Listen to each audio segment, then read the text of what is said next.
સ્વામિનારાયણ સંપ્રદાયના અમદાવાદના રામકૃષ્ણ, હું દાસ નહીં લગાવું, યોગ્ય નથી. એક રૂમમાં કોઈક દીકરી સાથે પકડાયા. કેટલી દુઃખદ વાત.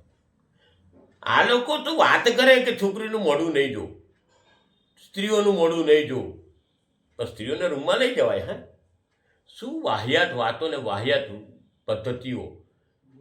આ લોકોએ જે પ્રમાણે સમાજમાં દુરાચારના દાખલા, કુકર્મના દાખલા આપ્યા છે ને, તે તો કોઈને વખાણવા લાયક. આ કદી માફ કરવા યોગ્ય નથી.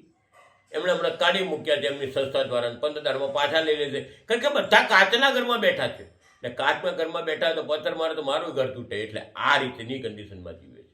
આ ખરેખર દુઃખદ છે ને આ બાબતે સમાજે જાગૃત થવાની જરૂર છે.